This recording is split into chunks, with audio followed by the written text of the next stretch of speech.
कालू, अब तू और तेरी पत्नी इस घर से चले जाओ, अपना अलग घर बसाओ। हाँ कालू, अब तुम्हें और रानी को अपना अलग घर बसाना होगा। कब तक हम साथ में रहेंगे? और एक घर में गुजारा नहीं होता। कल सुबह होते ही अपना सामान उठा के चले जाओ। लेकिन भैया, भाभी, हम कहाँ जाएंगे? और ये घर हमारा भी तो है। माँ पिताजी ने हाथों से बनाया है, इस पे हमारा भी तो हक है। तू ज्यादा ना बोला कर। कालू, मैं बड़ा हूँ तो इस घर पे मेरा पहला हक है।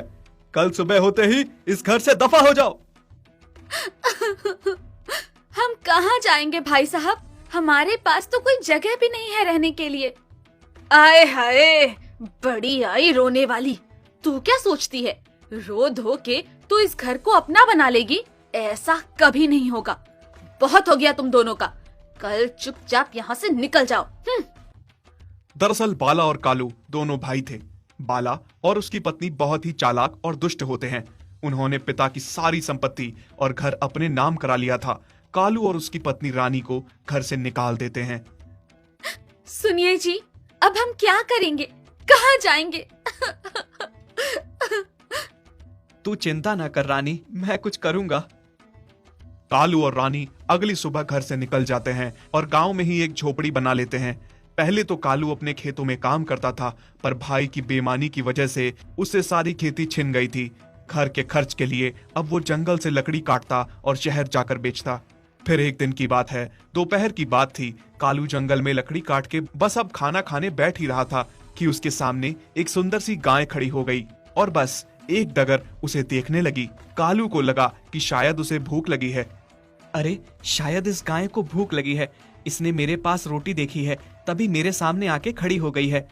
कालू गाय को अपने हिस्से की सारी रोटी दे देता है और खुद भूखा ही लकड़ी काटने लगता है।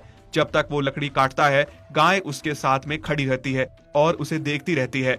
और जब शाम को वो घर जाने लगता है तो गाय भी उसके पीछे पीछे चलने लगती है। कालू हैरान था कि ये कैसे हो गया कि वो उसके पीछे पीछे ही आ रही थी। गाय, तुम मेरे पीछे क्यों आ रही हो? आखिर किसकी गाय हो तुम? ऐसे मेरे पीछे पीछे आओगी तो तुम्हारा मालिक जब तुम्हें ढूंढता हुआ आएगा और तुम्हें नहीं पाएगा तो बहुत परेशान होगा।